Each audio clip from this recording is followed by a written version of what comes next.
Hey there! I was just reminiscing about my past vacations. Travel has been a large part of my life, and each journey is like a different chapter in my storybook. Let me take you through some of my travel tales. Do you remember when I took that spontaneous, last-minute break? That was one wild adventure. A last-minute break, you see, is when you suddenly decide to get away from your daily grind, often booking your trip just days, sometimes hours, before leaving. My job was getting the better of me, and I just knew I needed an escape.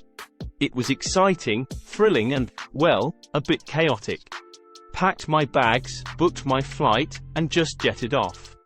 The thing about last-minute breaks is that you often have a plethora of destinations to choose from. Destinations, as in the places you decide to visit, like cities, islands, mountains or forests. I remember scrolling through multiple options, each place more enticing than the other. But you know, there's a certain charm in wandering the concrete jungles, exploring the hustle and bustle of a new city. So I decided on a city break to Rome, a short vacation specifically in a city. It's often taken over a weekend or a few days. Rome, with its rich culture, ancient architecture, the Colosseum, Vatican City, and not to forget the tempting Italian cuisine. It was like stepping into a different era. Now, let me tell you about that package vacation to Bali. A package vacation is when your travel, accommodation, meals, and sometimes even sightseeing are all clubbed together by a travel company. You pay a lump sum amount and the rest is taken care of. It was so relaxing. I could just lay on the beach, sip on my cocktail, and not worry about any logistics. They had planned everything, right down to the tiniest detail.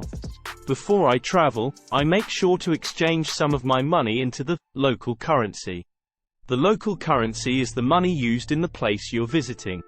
For example, euros in Rome and Indonesian rupiah in Bali.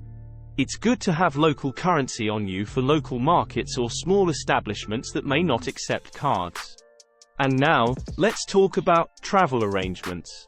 Travel arrangements include everything from booking flights, deciding on accommodation, planning local transportation, and even planning out the itinerary. Some people love the thrill of making their own arrangements. It gives a sense of personal touch to the trip. To confirm all these arrangements, you book them in advance.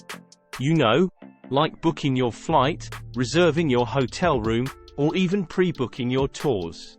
I usually prefer online bookings. It's convenient and often offers great discounts. Don't forget the visa. Certain countries require you to have a visa, a legal permission, to enter and stay there for a certain period. For instance, when I visited Russia, I had to go through a detailed process to get my visa.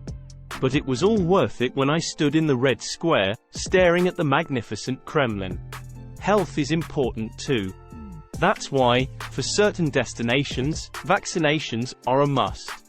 They protect you from diseases that might be prevalent in the region. I remember when I decided to visit the Amazon rainforest, I had to get a yellow fever vaccination, amongst others. And then comes the much-awaited departure date. The day you start your journey. It's a date that is marked on the calendar with such excitement. The anticipation as the departure date approaches is comparable to that of a child waiting for Christmas. Each journey, each vacation, is a novel experience. From planning to arriving at the destination, every step is an adventure in its own way. Travel has a way of teaching you things you never learn in classrooms. It's like embarking on a journey to explore the world, and in the process, discovering yourself. I remember when I went for a city break in Tokyo. The city was so lively, brimming with lights, technology, and a culture so rich and unique.